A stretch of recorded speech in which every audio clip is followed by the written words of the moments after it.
Good evening. I am Marietu Sidibe and this is QTV News coming to you live from our studios on Kairaba Avenue. Thanks for joining us. And sports news headlines. As the parliamentary collection nomination continues, we look at the process at the Banjul, Kanifing and the Basse nomination venues as National Assembly aspirants submitted their documents on Monday, Tuesday and Wednesday. The National Human Rights Commission held a conference at their administrative office to discuss the findings from their surveys during the 2021 presidential election. 30 years after the passing of the UN Convention on the Rights of the Child in the Gambia, it appears there is no clear policy on the abolition of corporal punishment. Those were our main headlines. Now the news in detail.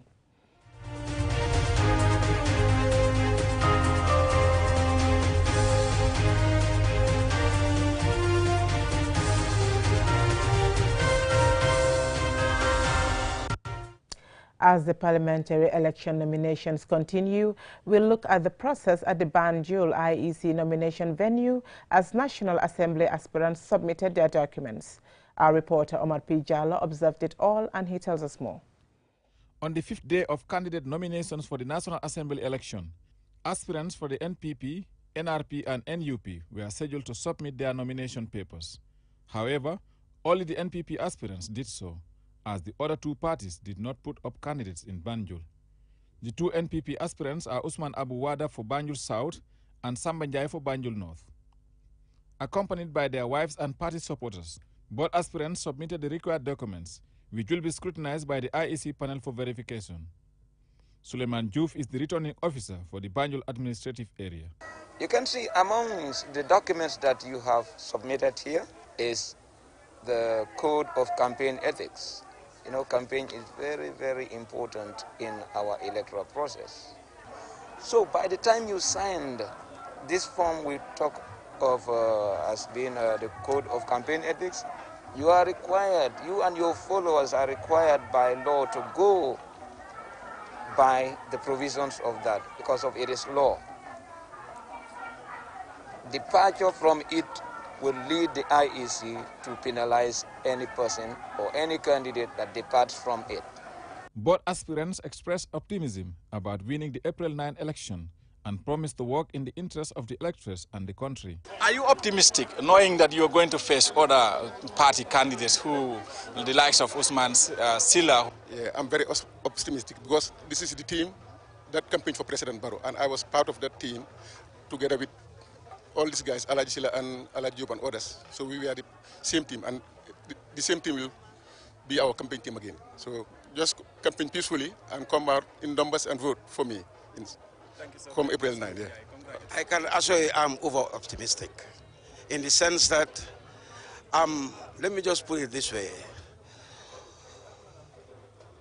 Some people are born great. Some achieve greatness. Some have greatness thrust upon them, and I am part of that. Thank you. Right? So I am confident that Banjul South, they have the right choice. They have the right candidate, respectful and tolerate even the youngsters. I have warned my supporters. They are my lieutenants, and I told them from that meeting that I don't want anybody to call names. I don't want anybody to insult. We are all interrelated in Banjul South. Let's do it peacefully, and I will win, inshallah. On the day 6 tomorrow, 7 aspirants from PDOIS, PPP and UDP are expected to submit their documents.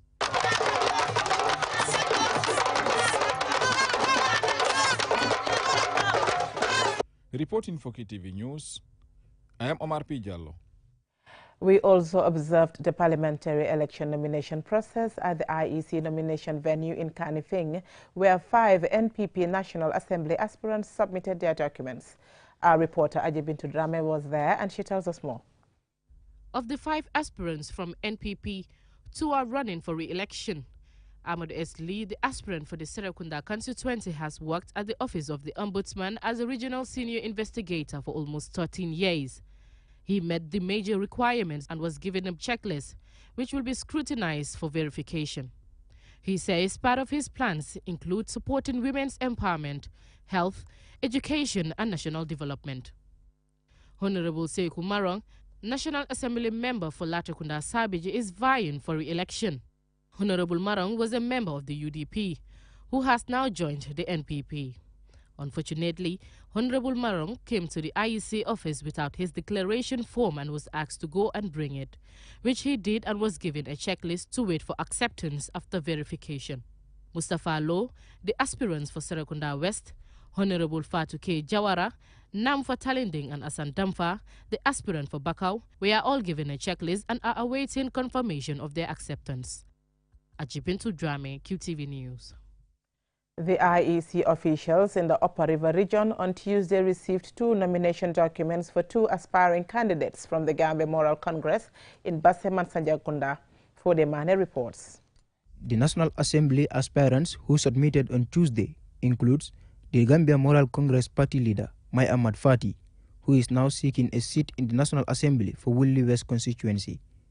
Ibrahima Conte, also for GMC, submitted to represent Woolly East. GDC's Alaji Heiso, who submitted on Monday, was at the IEC office on Tuesday to receive his acceptance letter after meeting all the requirements. Suleiman Sise, aspiring National Assembly member for Kantora constituency, failed to submit his leave letter, which as a civil servant he is required to do on his nomination day. The IEC officials, however, instructed him to return before the 13th of March to submit his leave letter. After filing in his nomination documents, the GMC's aspirant for Woolly East, Ibrahima Conte, said he wants to bring changes to the lives and livelihoods of the people of Woolly East when he wins. I am competent enough to develop Woolly East by fighting corruption in the at the National Assembly, to see that their tax is being utilized to them. What they are paying tax for more than 50-something years, but it all goes in vain. So this is what I want to fight for my people. So this is why they should give me a chance, because I want to be, like I said, I'm a change maker. I want to change the livelihood of Woolly East. Mai Ahmad Fadi says competence for the parliamentary seat should be judged based on their public record in terms of social projects they implemented to uplift the social lives of their people, which he believes makes him the best candidate for the people of Woolly West. Both the GMC leader and Ibrahima Conte received their acceptance letters from the IEC today, Wednesday morning, to contest the election. Meanwhile, 7 National People's Party (NPP) candidates in the Basse administrative area were at the IEC office today to submit their documents for nomination. Reporting for QTV News, I am Fode Mane. We will now go for a commercial break. When we return, we have more local news stories. Do stay tuned. Modu came in to buy some bathroom floor tile, but once he laid eyes on our basins, he fell in love with a stunning basin and with a breathtaking faucet. With a brand new mirror too, at a bargaining price. So, I got a bathtub too. Oh yes, he picked up a bathtub too. It's Batty Days time at Battymat. Enjoy exceptional discounts up to 70% on all our product families. From March 5th to 19th, you're going to splurge.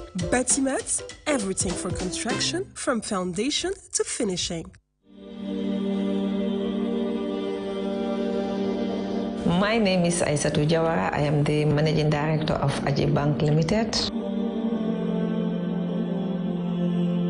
Most of our key units are headed by women. They are contributing immensely towards the performance of the bank.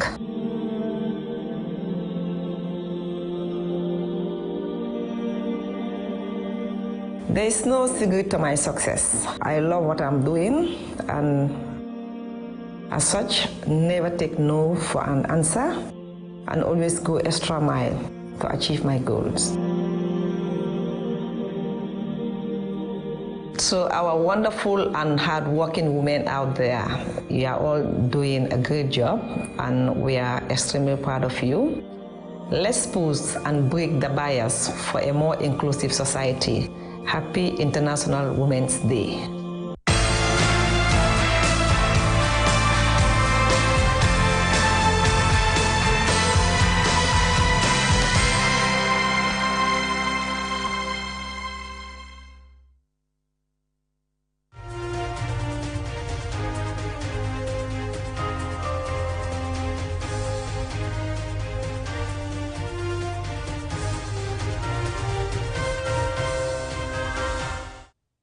Welcome back. This week, the National Human Rights Commission held a conference at their administrative office to discuss the findings from their surveys during the 2021 presidential election. Annabelle Gay has the rest. From voter registration to the presidential campaigns, the National Human Rights Commission monitored it all. The 2021 presidential election was overseen by the NHRC to observe the fairness of all events within the election period. This week, they discussed their findings, reflecting on what went well and what needed to change. The chairman of the NHRC, Mr. Emmanuel Daniel Diouf, was present to discuss their key findings, as well as sharing the importance of the NHRC's involvement. It is therefore a very fundamental pillar of democracy. It is a fundamental pillar of democracy. It legitimizes our democratic process. Elected officials are voted into office in a free, fair, and transparent and non-discriminatory manner. But since elections are a human rights matter, the National Human Rights, as an independent state institution, is mandated to promote and protect human rights. And in so doing, the National Human Rights Commission embarked on a monitoring exercise of the presidential cycle. 67 voter registration booths were monitored from the start of the registration process across all regions within the Gambia. Subsequently, they began monitoring the nomination process, where 22 presidential candidates were then narrowed down to 6. Once voting began, the Commission monitored 156 voting centers and watched the operation right until the results were announced. Before embarking on such monitoring,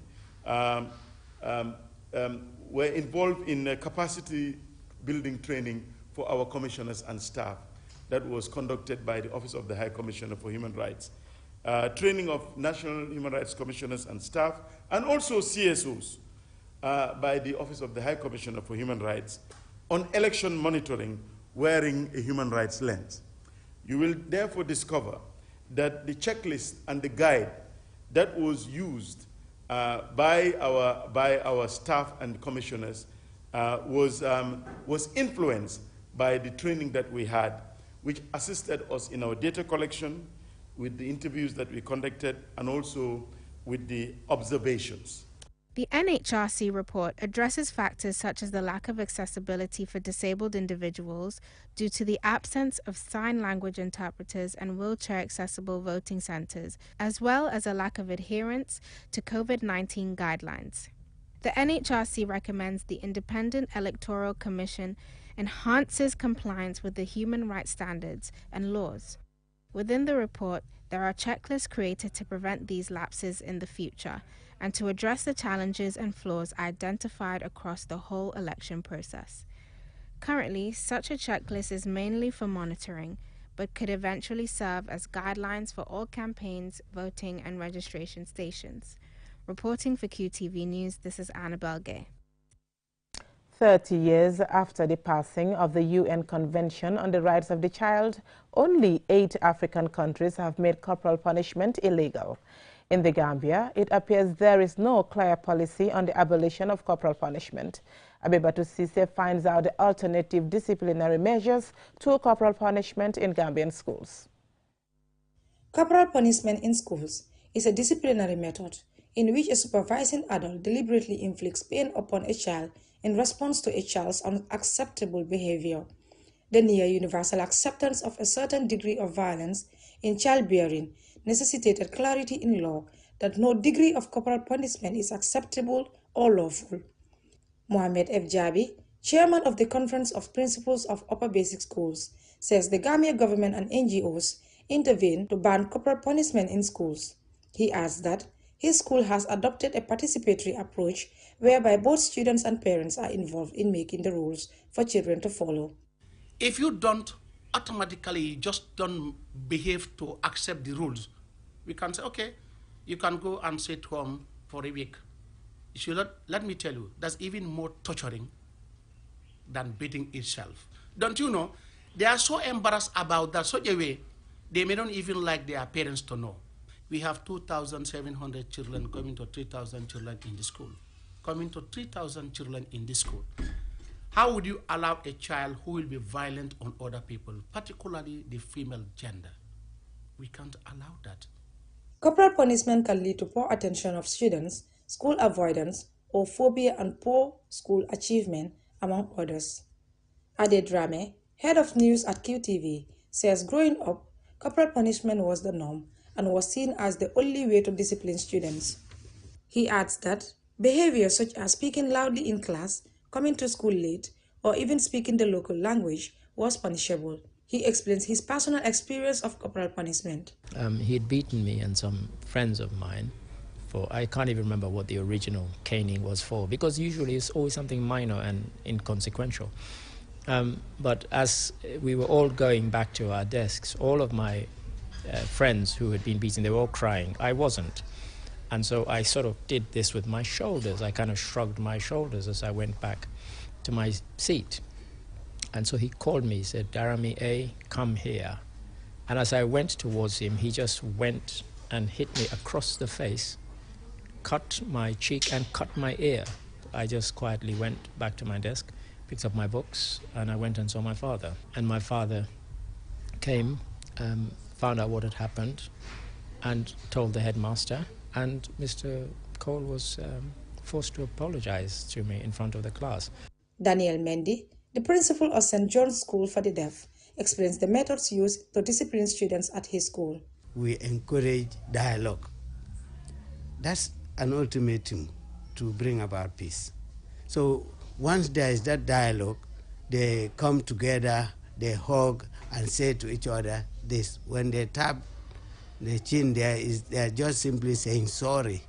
So it's just simple logic.